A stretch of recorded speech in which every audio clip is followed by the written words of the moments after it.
My name is Tiffany. I am a ranger with the National Park Service. I've been with the National Park Service for about 3 years now or so. A little bit more, but there was a break in there because of COVID in 2020. So right now I'm living in southern Utah.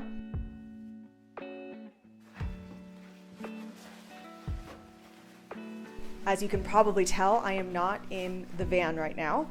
That is because it is about 1 degree outside.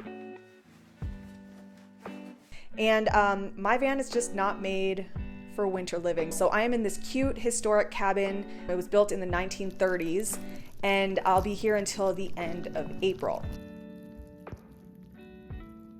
A couple weeks ago, I made a video introducing my dog, Sailor. And I realize I've kind of vaguely introduced myself, but I've never actually talked about my story and where I come from and all that stuff. So I figured today I would do a video about my backstory in case you were curious about that. And if not, just, keep on going, I guess. So come join me for a day or 2 or 3 in the life. I was born and raised in Miami, Florida. Piano and music has been a big part of my life since I was about 3 years old. That's when I started taking piano lessons. I grew up playing the piano all the way through high school into undergrad. I went to the University of Miami. I was in the School of Music.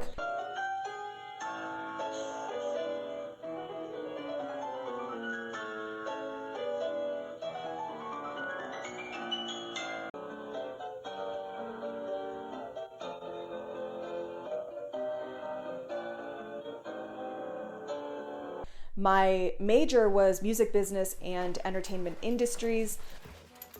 I was really into concert photography and going to shows, so I kind of wanted to go more into the business side of music.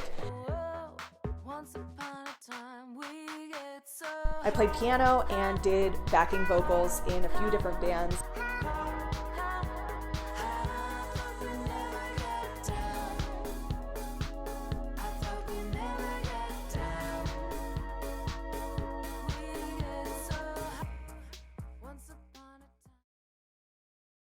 Another thing that I've been into my entire life, pretty much, is photography. So it started back when I was little, and my neighbor gave me a hand-me-down point-and-shoot 35mm camera, and that kind of started it off. My mom had her camera, and I was super pumped to have my own camera. But it wasn't until high school when I really started getting into it, learned how to develop my own film, how to use the darkroom to make prints, and so that kind of became my whole identity, was piano and photography for pretty much my whole life. In high school, I started teaching piano, and I did that through high school, through undergrad. Even after I graduated, I was still teaching piano off and on. I had my own private studio. I taught for different businesses. Eventually, I went back to the University of Miami and started teaching there as well. I was just clearing the snow back here behind the cabin because I wanted to make a little back area where Sailor could go pee at night, so I don't have to let her out in the front. Also because I want to be able to access my back door. Growing up, my parents owned a jewelry store. So I grew up in a family that owned a small business. I started sketching jewelry designs, and my dad would help bring them to life.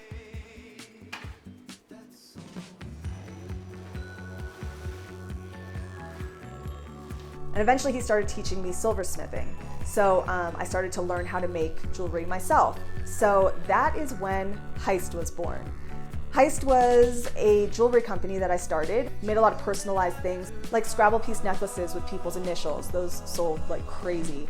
I made these 2-finger, 3-finger, 4-finger name rings. Those also sold like crazy. I've always been a person that had a lot going on, different projects, and I've always held more than one job at a time. I just kind of get bored easily. So it started as a jewelry line, and then eventually it became a leather goods company as well as jewelry. So like mixed metals with leather jewelry, handbags, wallets, accessories, card holders, you name it, I was making it.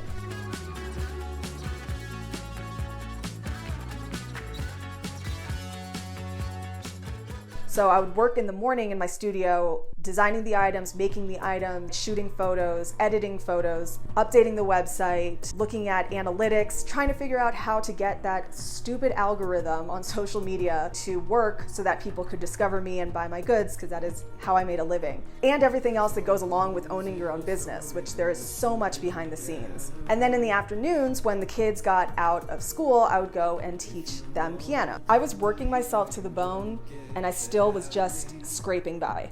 It's really hard to own a business where 1 month you're making a really good living and then the next month you're making nothing. Eventually, I decided to go back to music. Kinda.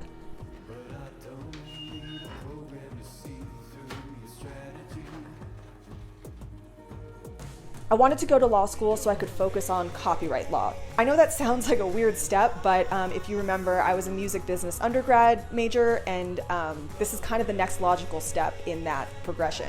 I absolutely loved law school, but when I graduated, there weren't a lot of jobs in the field that I wanted to be in. Pretty much my options were like foreclosure law or like bankruptcy law, and I was like, there's no way in hell.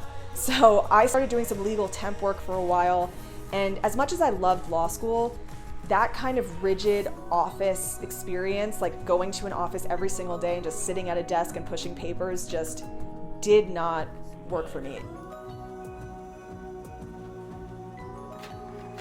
I had never really stopped doing Heist. I still was supporting myself through law school, selling retail, wholesale, all those things. But afterwards, when I started doing this temp work, I decided that I was just gonna go full in on Heist.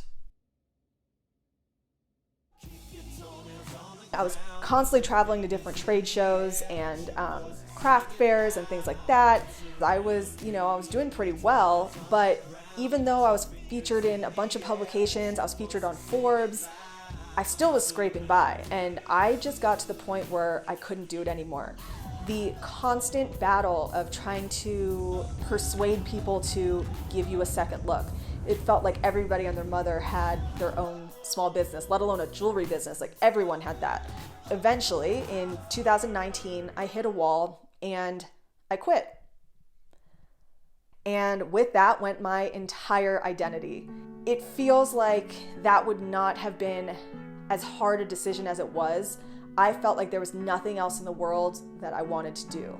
I couldn't see myself doing anything else. I didn't realize how much of my life was intertwined with Heist, and it was a really hard decision to make to give that up.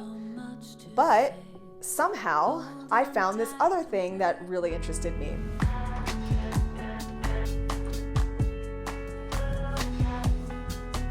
Over the years, as I was doing these different trade shows, I'd be sitting at a trade show bored, and I would be like watching people walk by, and I'd be frustrated, and I'd start texting my family and my friends and being like, guess who's quitting? Guess who's becoming a park ranger?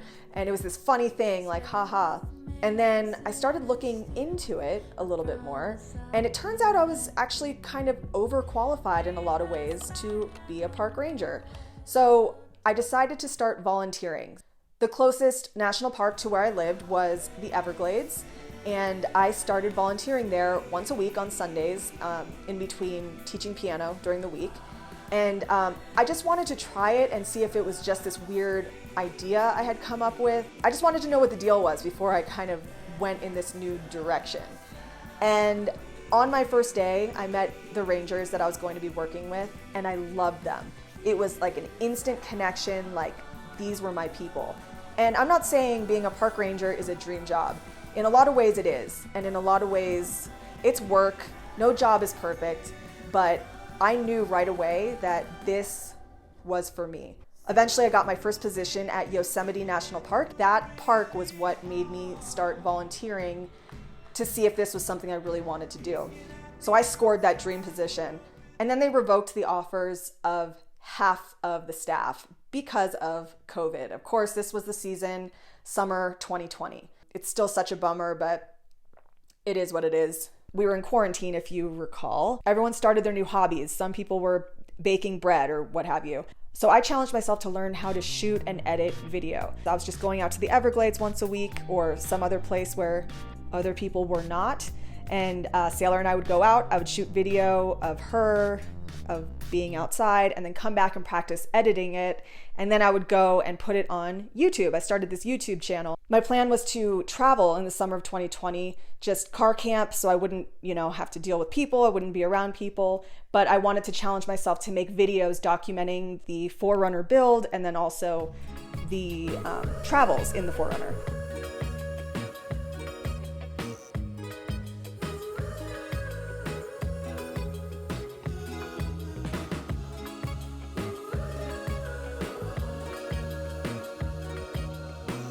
I started out as an interpretation ranger. Those are the ones that you talk to in the visitor center that answer your questions. They're the ones that do the programs. What's funny is that now I have this new position in the park that I started on January 1st. I am now a visual information specialist. And that means I'm a little bit more behind the scenes. What's so funny to me is that through all these twists and turns, from studying copyright law to studying music to my COVID experiment of learning how to edit video to loving photography to working with Heist with all the web design and analytics, all the things that go along with that, all these things have somehow come together into this position. That's so exciting to me because it seems like I didn't have a plan. I didn't have a plan. My plan was Heist.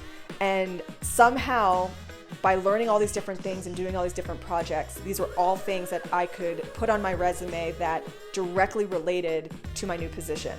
You never know where things are gonna lead. You never know what this random YouTube project that you start is going to lead to a position with the National Park Service. Like, none of this was predictable, and I think that's the coolest thing about it.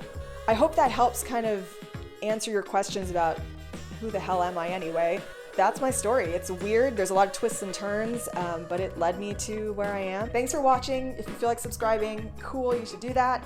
And if you feel like buying me a coffee, there's a link down in the description. And if not, I hope you will join me for another video at some point. If you've made it this far, wow, I'm impressed. So I will see you later. Bye.